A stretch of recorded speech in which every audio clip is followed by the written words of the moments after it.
Scott, how would you assess your round today? I managed pretty well. I mean, I got a horrible break on 14. Just kind of the ball hits anywhere but the curb. It's fine.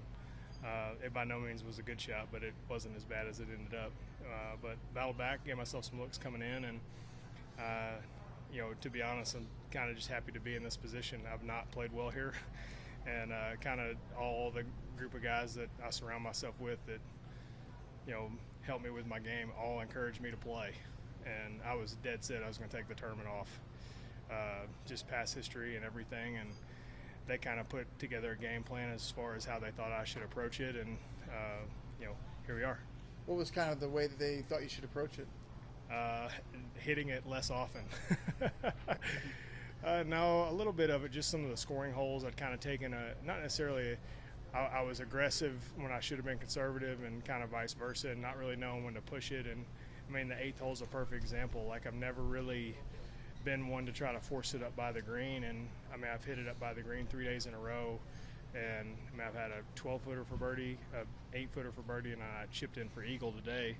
And just trying, the golf course is so difficult, trying to truly maximize your opportunities, like when you do have some scoring chances. And I was playing the hard holes well and the easy holes bad, and kind of flipping around a little bit and try to give myself more opportunities on those holes. When you say you weren't going to play here, like, how recently were you dead set about not? A few weeks. Like, it was.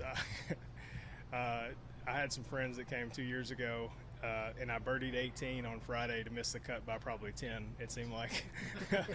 And my buddies were driving me back to Knoxville. I was like, well, boys, y'all got to figure out another tournament to come watch me play. I don't know if I'll come back. And it had I love the course.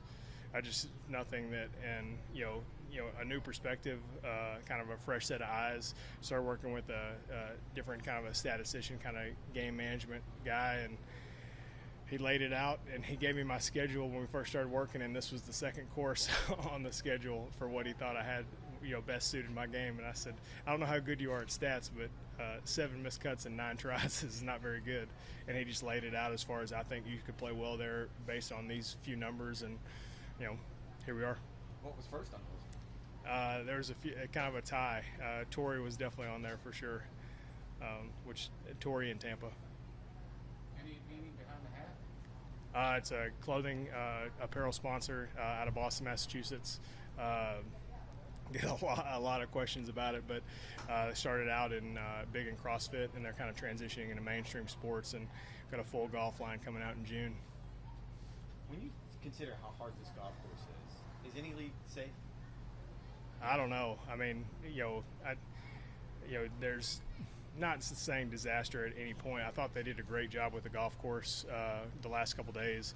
If the greens had been set up like they had been the last few years, we would not have played yesterday with the wind and everything in the afternoon. So they did a great job as far as keeping the green speeds manageable. I thought 17 was a super cool setup, kind of an awkward pin, and give a guy opportunity to go. But I don't know. I mean, just for perfect example is 14. Like, I missed it in the spot where you'd want to, you have a chance to play again, and anything can happen. So go out there and see what happens tomorrow. You don't want to say disaster, but bad things can happen anywhere, right? Yes, unfortunate things. My son's big on Dude Perfect, and they have a segment called That's Unfortunate, and that's exactly what 14 was. Thanks, Scott. Thanks, Scott. All right, see you guys.